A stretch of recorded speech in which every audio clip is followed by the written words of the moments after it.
ദുൽഖർ സൽമാൻ കൂടെ ഭാഗമായ കൽക്കി എന്ന് പറയുന്ന ചിത്രത്തിൻ്റെ ടോട്ടൽ ഇതുവരെയുള്ള കളക്ഷനെ കുറിച്ചാണ് നമ്മൾ ഈ ഒരു വീഡിയോയിലൂടെ സംസാരിക്കാൻ വേണ്ടി പോകുന്നത്. അതിലേക്ക് വരാം. അതിൻ്റെ മുന്നേ മൂവി പ്ലസ് മീഡിയ എന്ന് പറയുന്ന നമ്മുടെ ചാനൽ ആദ്യമായിട്ട് കാണുന്നവരാണെങ്കിൽ സബ്സ്ക്രൈബ് ചെയ്യുക. പ്രഭാസ് ആയിരുന്നല്ലോ കൽക്കി എന്ന ചിത്രത്തിലെ നായകൻ. ചിത്രത്തിൻ്റെ 22 ദിവസത്തെ ടോട്ടൽ വേൾഡ് വൈഡ് കളക്ഷൻ ഏകദേശം 1000 CR അടുത്തേക്ക് എത്തി നിൽക്കുന്നു. ചിത്രത്തിന് ഇനി 1000 കോടിയിൽ ടച്ച് ചെയ്യാൻ വെറും 30 കോടിയോളം രൂപ മാത്രം മതി.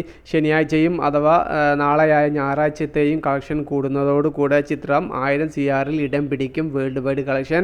അതോടൊപ്പം തന്നെ ചിത്രത്തിന്റെ കേരള കളക്ഷനിലേക്ക് വരുന്ന സമയത്ത് 22 ദിവസങ്ങൾ കൊണ്ട് ഈ ഒരു ചിത്രം കേരളത്തിൽ നിന്നും 30 കോടിക്ക് മുകളിലുള്ള കളക്ഷൻ നേടാൻ ചിത്രത്തിന് സാധിച്ചു. ദുൽഖർ സൽമാന്റെ വേഫെയറർ ഫിലിംസ് ആയിരുന്നു കേരളത്തിൽ വിതരണത്തിന് എടുത്തിട്ടുണ്ടായിരുന്നത്. അതുകൊണ്ട് തന്നെ നല്ല രീതിയിലുള്ള ഒരു പ്രോഫിറ്റിലേക്ക് എത്താൻ ഈ ഒരു വിതരണ കമ്പനിക്ക് സാധിച്ചു. കേരളത്തിൽ ചിത്രം ബ്ലോക്ക് ബസ്റ്റർ സ്റ്റാറ്റസിലേക്ക് എത്തി നിൽക്കുന്നു. തെലുങ്കിൽ നിന്ന് രണ്ടാമത്തെ സിനിമയാണ് കേരളത്തിൽ നിന്നും 30 കോടിക്ക് മുകളിൽ കളക്ഷൻ തൂക്കുന്നത്. ആദ്യം നേടിയത് ബാഹുബലി 2 ആയിരുന്നു.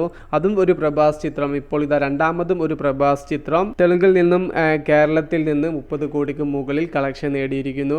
ഇനി 30 കോടിക്ക് മുകളിൽ കേരളത്തിൽ നിന്ന് കളക്ഷൻ നേടാൻ സാധ്യതയുള്ള മറ്റൊരു തെലുങ്ക് മൂവി പുഷ്പ 2 ആണ്. നമുക്ക് കണ്ടറിയാം പുഷ്പ 2വിന് കൽക്കിയുടെ കളക്ഷൻ തകർക്കാൻ സാധിക്കുമോ എന്നുള്ളത്. നാളത്തെ ചിത്രത്തിന്റെ കളക്ഷനോട് കൂടെ 1000 CR ചിത്രം ടച്ച് ചെയ്യുമ്പോൾ നമുക്കും അഭിമാനിക്കാം. മലയാളത്തിന്റെ ദുൽഖർ സൽമാനും 1000 CR നേടുന്ന ഒരു ചിത്രത്തിൽ ഭാഗമായി എന്നുള്ളത്. കൽക്കി 2വിൽ മികച്ച ഒരു വേഷവും ദുൽഖർ സൽമാനെ കാത്തു നിൽക്കുന്നു. വിഷയത്തിൽ നിങ്ങളുടെ അഭിപ്രായം ജസ്റ്റ് കമന്റ്.